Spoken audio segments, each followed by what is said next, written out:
State your name again and where you're from and everything. Well, my name is Shane Devins. I'm originally from Las Vegas. I come out to LA with probably thousands of people, become an A-list movie star.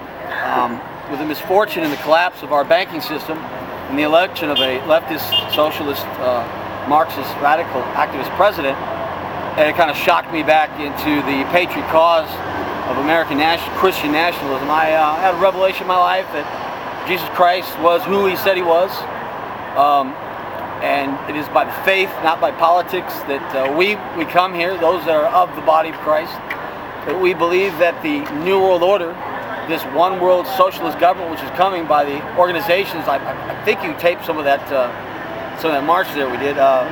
These organizations are the organizations that will create this one world government. And by looking over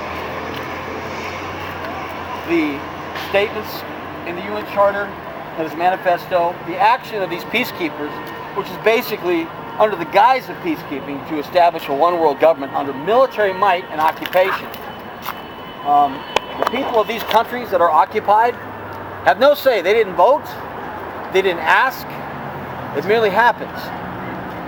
When the banking system in America collapses, and it has been a planned collapse since 1913 through a series of deflating the dollar, by printing it by mass, and with no accountability. The Federal Reserve is a private company. It accounts to no branch of government and not to the people. It has taken almost 100 years to cripple the U.S. dollar. And what Obama talked about at the G20 summit in 2009 is that the World Bank should be and will be the institution that will create a world currency. And that will be regulated under the World Bank, and the World Bank will come under the authority of the United Nations. So let's get an example here, okay? So America needs to give back, Alaska to Russia.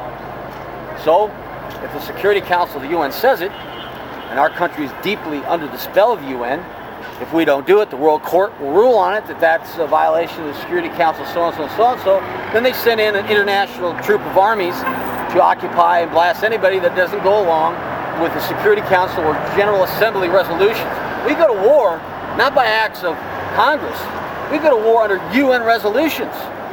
So we are actually now under the framework, gradually stepping under this tyranny, step by step, under what they themselves have called the New World Order, and that is the vehicle of the United Nations. So everything's in place. The only thing that stands between them and us will be the total collapse of our economy, in which will skyrocket the escalation of this one world government. Now, do you think the place that, I guess the best way is to say this is the majority of the Occupy Wall Street movement has been based on the corporations. Do you think there's enough blame put on the Federal Reserve System, which isn't a part of our U.S. government, or do you think that that's something that people should actually start really paying attention to, more so than just the corporations?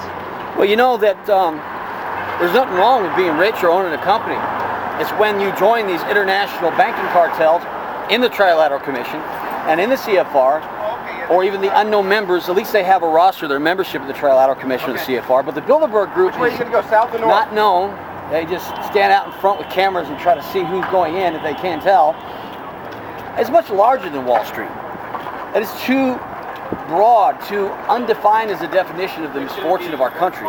It involves a conspiracy in which these multinational corporations are uniting. Now, back in 2005, Time Warner, AOL, AT&T, Verizon, recently. These giant companies, Disney and ABC. You're looking at Taco Bell owns Pizza Hut. And I forget the other fast food place. But the merging of these giant companies and then being invited to join the Council on Foreign Relations is the proof that somebody that has no idea, most people don't like politics. It's unfortunate that we are forced upon ourselves to understand our Constitution and the law. This is the perversion of capitalism. Having these same people solidify their power in an absolute way to run a socialist economy, to have a planned economy in which they will calculate how many metric tons of steel, how much wood, how much this or that should be distributed to support the infrastructure of the functioning economy and government. That is what socialism is, a planned economy. Free market says, I don't have to work for the government, especially under a gun, because I have a right to own a gun in case this kind of stuff ever happens. So that's what we're looking at. It's a much bigger thing than just Wall Street. And where's that water at anyway? I don't know. We've made it all the way around the block. I'm not sure. I'm thinking we'll find it, my friend. If you need some water, I actually got some on me. Do you really? Yeah. Boy, I should. I really. There you go. You didn't drink out of it? I had a little bit, but With your lips? yeah, you can go ahead and squeeze it through if you want. Where? Oh. No, there you go. Come on, man. All right. So anyways.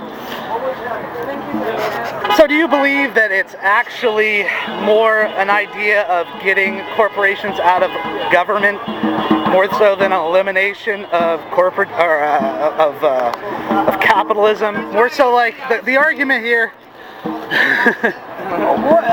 Well, I gotta wait on the ice cream. I'm on a diet. I'm gonna take you up on that later when I get tired. Thank you. Thank you for the water. The question is it more about corporatism than it is about capitalism? Well, I'll tell you something. I think capitalism, to lose the right of private ownership and free market because of corporatism, which is the highway to socialism, would be a big mistake.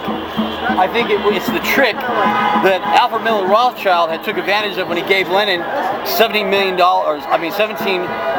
I don't know what market was what market it was standardized by, but what dollar, but $15 million in gold bullion to finance the Bolshevik Revolution, and in which he gave back 50 million rubles for the exchange in creating that government that over a history of 70 years was responsible for the murder of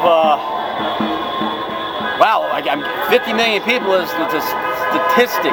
Those that weren't atheists, those that believe in the vision of Karl Marx, those people that dare had an opinion. It's the same thing, you know. If this socialist revolution, these Che people are so right about what they say. Why do they have to escape from Cuba? Why do they put up a wall around Berlin? Why is it that they have forced labor programs in China, which is corporations, now corporatism, not capitalism, corporatism, binding together, going to China using free labor, slave labor, which they profiteer off of, and eliminating U.S. jobs. That is all part of this globalist system. We gave, because of our debt to China, the F-20 stealth fighter plane? Mm-hmm. Is that the plane? I believe so. So in other words, and we're giving our oil to China because of our debt, a country we're going to have to eventually fight. You know, and they said that we were baby killers, that we're, you know, all these terrible things, when we were trying to fight to stop the spreading of this horrible world revolution. And in America now, when it's about to fall, that fight now stands in America. Because through the years of their infiltration of the press, the running of the colleges, their celebrities, running the they have become so powerful now that America is at the brink of the abyss. That the destruction they have brought upon this country is now infested halfway in this movement. We are trying to fight for the hearts and minds of this gathering. We need to get the churches. We need to get the NRA and Audit the Fed. Every American patriot organization. We want every cop on our side that is not a part of this conspiracy, that will fight for the Constitution of the people. We want everyone that will take a stand, because the day of reckoning, that day that the Bible talks about, is coming at hand. That day of judgment of the wicked. What do you think the hearts of men are today? Well, the hearts of men, huh? Well, it was through Jesus Christ that I became free. And I'm a testimony and a witness to that. And that's something that I will go into detail and explain later, which is the most important thing of all. This all in a trillion years won't mean nothing. Politics, the Bilderberg Group, the CFR, the war that is coming in this country will mean nothing. Even when the devil is put down, all of that will mean nothing. But in the scope of eternity is Jesus Christ. Awesome. What was your name again? Shane Devins. And then spell your last name. Devins. D-E-V as in Victor. I. N as in Nancy. S as in Shane. Only one guy on YouTube by the name of Devins. One of a kind. Awesome. Well, thanks so much, Shane, for speaking to me today. Appreciate it. Man. Absolutely. Anytime, my friend.